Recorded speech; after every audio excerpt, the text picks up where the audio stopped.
Big boss ಮನೆಯಲ್ಲಿ ಸ್ಪರ್ಧಿಗಳು ನಡೆದುಕೊಳ್ಳುವ ರೀತಿ ಹಾಗೂ ಮಾತನಾಡುವ ಮಾತು ನಿಜಾನ ಅಥವಾ ಸ್ಕ್ರಿಪ್ಟೆಡಾ? ಬಿಗ್ ಬಾಸ್ ವಿನ್ನರ್ ಯಾರು ಅಂತ ಮೊದಲೇ ನಿರ್ಧಾರ ಆಗಿರುತ್ತಾ? ಈ ಎಲ್ಲ ಪ್ರಶ್ನೆಗಳು ಪ್ರೇಕ್ಷಕರಲ್ಲಿ ಮೊದಲಿನಿಂದಲೂ ಸಹ ಕಾಡುತ್ತಿದೆ.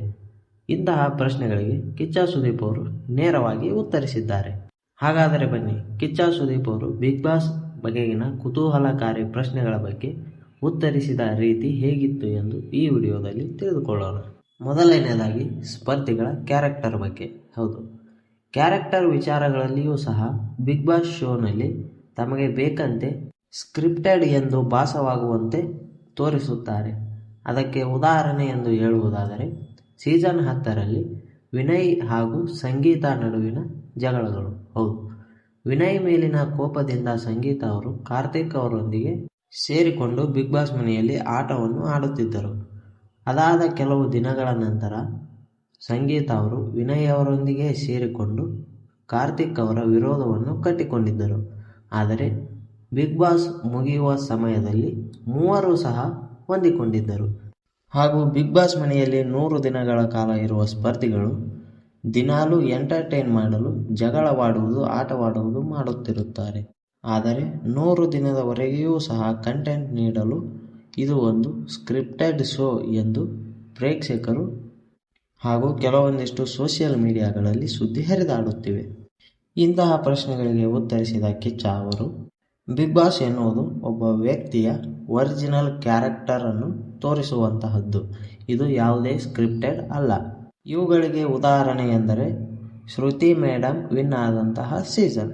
ಹೌದು, ಶ್ರುತಿ ಅವರು ವಿನ್ ಆದಂತಹ ಸೀಸನ್ನಲ್ಲಿ ಯಾರು ಏನೇ ಅವರ ಜೊತೆ ವಾದ ಮಾಡಿದರೂ ಸಹ ಅವರು ಸುಮ್ಮನೆ ಇರುತ್ತಿದ್ದರು ಹಾಗೂ ಆಟಗಳಲ್ಲಿ ಚೆನ್ನಾಗಿ ತೊಡಗಿಕೊಳ್ಳುತ್ತಿದ್ದರು. ಇದರಿಂದಾಗಿಯೇ ಅವರು ತಮ್ಮ ಒರಿಜಿನಲ್ ಕ್ಯಾರೆಕ್ಟರ್ ಅನ್ನು ಬಿಗ್ ಬಾಸ್ ಮನೆಯಲ್ಲಿ ಪ್ರದರ್ಶಿಸಿದರು. ಅಂತಹ ಕ್ಯಾರೆಕ್ಟರ್ಗಳಿಗೆ ಮನಸೋತ ಅಭಿಮಾನಿಗಳು ಶ್ರುತಿ ಅವರನ್ನೇ ವಿನ್ನರ್ ಆಗಿ ಮಾಡಿದರು. ಇನ್ನು ಅದೇ ರೀತಿಯಾಗಿ ಕಳೆದ ಸೀಸನ್ನಲ್ಲಿ ವಿನ್ನರ್ ಆದಂತಹ ಹನುಮಂತು ವೈಲ್ಡ್ ಕಾರ್ಡ್ ಮುಖಾಂತರ ಮನೆಗೆ ಬಂದು ಕೇವಲ ಎಂಟರ್ಟೈನ್ ಹಾಗೂ ಅಭಿಮಾನಿಗಳನ್ನು ರಂಜಿಸುವಲ್ಲಿ ಯಶಸ್ವಿಯಾದಂತಹ ಹನುಮಂತು ಅವರು ವೈಲ್ಡ್ ಕಾರ್ಡ್ ಮೂಲಕ ಬಂದು ಬಿಗ್ ಬಾಸ್ ಮನೆಯ ವಿನ್ನರ್ ಆಗಿದ್ದರು. ಇವುಗಳಲ್ಲಿ ಯಾವುದೇ ಸ್ಕ್ರಿಪ್ಟೆಡ್ ಇಲ್ಲ, ಅದು ಕೇವಲ ಅವರ ಒರಿಜಿನಲ್ ಕ್ಯಾರೆಕ್ಟರ್. ಇನ್ನು ಬಿಗ್ ಬಾಸ್ ವಿನ್ನರ್ ಮೊದಲೇ ಡಿಸೈಡ್ ಆಗಿರುತ್ತಾರಾ ಎಂಬ ಪ್ರಶ್ನೆಗೆ ಬುದ್ಧಿವಂತಿಕೆಯಿಂದ ಕಿಚ್ಚ ಸುದೀಪ್ ಅವರು ಉತ್ತರಿಸಿದ್ದಾರೆ. ಸುದೀಪ್ ಅವರು, ನಾವು ಸೋಷಿಯಲ್ ಮೀಡಿಯಾ ಅಥವಾ ರಿಯಾಲಿಟಿ ಶೋ ಯಾವುದರಲ್ಲಿ ಅತಿ ಹೆಚ್ಚು ಇಂಟ್ರೆಸ್ಟಿಂಗ್ ಆಗಿದ್ದೇವೆ ಎಂದು ಕೇಳಿದ್ದಾರೆ. ನಾವು ರಿಯಾಲಿಟಿ ಶೋಗಳಲ್ಲಿ ಹೆಚ್ಚು ಇಂಟ್ರೆಸ್ಟಿಂಗ್ ಆಗಿದ್ದೀವಿ ಎಂದು ಹೇಳುವುದಾದರೆ ಸೋಷಿಯಲ್ ಮೀಡಿಯಾದಲ್ಲಿರುವ ಸುದ್ದಿಗಳಿಗೆ ತಲೆ ಕೆಡಿಸಿಕೊಳ್ಳಬಾರದು ಎಂದು ಅವರು ಉತ್ತರಿಸಿದ್ದಾರೆ.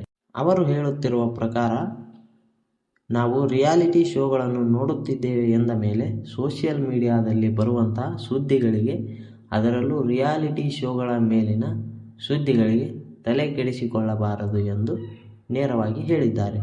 ಇದರ ಪ್ರಕಾರ ಸುದೀಪ್ ಅವರ ಮಾತಿನ ಅರ್ಥದಲ್ಲಿ ಬಿಗ್ ಬಾಸ್ ವಿನ್ನರ್ ಮೊದಲೇ ನಿರ್ಧಾರವಾಗಿರುತ್ತಾ ಇಲ್ಲವಾ ಎಂಬುವ ಪ್ರಶ್ನೆಗೆ ಉತ್ತರ ಕ್ಲಿಯರಿಟಿ ಸಿಕ್ಕಿಲ್ಲ.